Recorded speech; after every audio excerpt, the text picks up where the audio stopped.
করা হয়েছে অনেক চক্রান্তের পরে। জিয়া রহমানের নাম আজকে এই 43 বছর পরেও কিন্তু কেউ বলে নাই। শুধু বলে নাই না, তার সৃষ্টি করা এই দল এখন বাংলাদেশের সবচেয়ে বৃহৎ রাজনৈতিক দল। তার আদর্শ আজকে সবচেয়ে বড় আদর্শ, তাই না? এই সঙ্গে আরেকজনকে শ্রদ্ধা জানাতে চাই, যার শ্রদ্ধা না জানালে আমাদের চরম অন্যায় করা হবে। তিনি হচ্ছেন আমাদের নেত্রী, আমাদের চেয়ারপারসন, দেশের নেত্রী বেগম খালেদা জিয়া।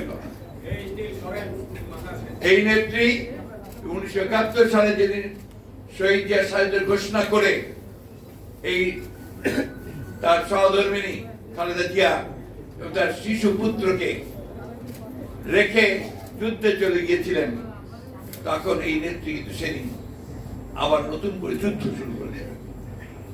তিনি তার শিশুকে নিয়ে ঢাকায় এসেছেন পালিয়ে গোপনে, এবং সেই ঢাকায় আসার কিছুদিন পরেই তিনি পাক সেনাদের বাহিনীকে গ্রেফতার করেছেন। গ্রেফতার করে কারাগারে রেখেছে। 16 ডিসেম্বর পর্যন্ত তিনি কারাগারে ছিলেন। এই কথা বললে আমি যখন তাকে বলি যে বাংলাদেশের প্রথম নারী মুক্তিযোদ্ধা, তখন আওয়ামী লীগের কাজ আড়া করে, তাদের নেতৃত্বের মুক্তিযুদ্ধ করেন নাই। এগুলো বললে আমি বলি না সমাজে এসব কথা, তারা যেসব কথা বলেন তাতে এই কথাগুলো এসে যায়। আমি সমালোচনা করতে চাই না, আমি এইটুকু বলতে চাই যার যে অবদান তাকে স্বীকার করে নেওয়াই হচ্ছে মহত্বের লক্ষণ, সেটাই হচ্ছে উচিত। যতই চেষ্টা করুক শহীদ জিয়াকে খাটো করতে, বেগম খালেদা জিয়াকে খাটো করতে, বিভিন্ন কথায় কথায় বলে তারা খুনি খুনি। আরে খুন তো করেছেন আপনারা। 1971 সাল থেকে 75 সাল পর্যন্ত আওয়ামী লীগ ক্ষমতায় ছিল, 72 সাল থেকে। তখন 30,000 কিশোর তরুণ যুবককে তারা হত্যা করেছিল শুধু ভিন্ন মত পোষণ করার কারণে।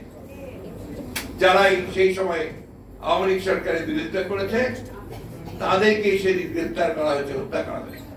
শুধু তাই নয়, সেই সময় তার নারীদের উপর নির্যাতন করতে এতটুকু দ্বিধা করেনি।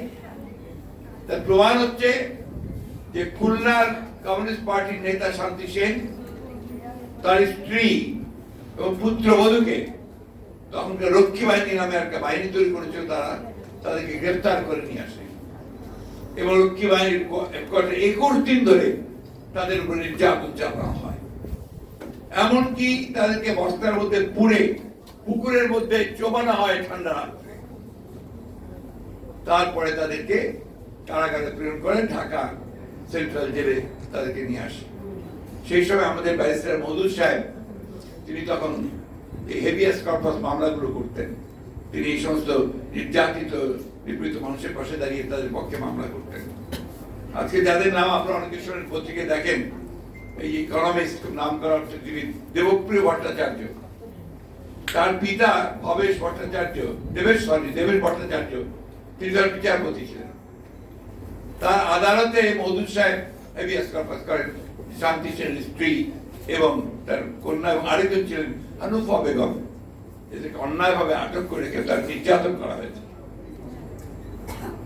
বিচারপতি দেবেশ ভট্টাচার্য সাথে সাথে সুমোটো তাদেরকে আদালতে হাজির করতে বললেন। সেই আদালতে হাজির করে তাদের কাছে সব শুনলেন। তারা প্রাইভেট চেম্বারে গিয়ে তাদের উপর যে নির্যাতন হয়েছে সেই নির্যাতনের দৃশ্য দেখালেন।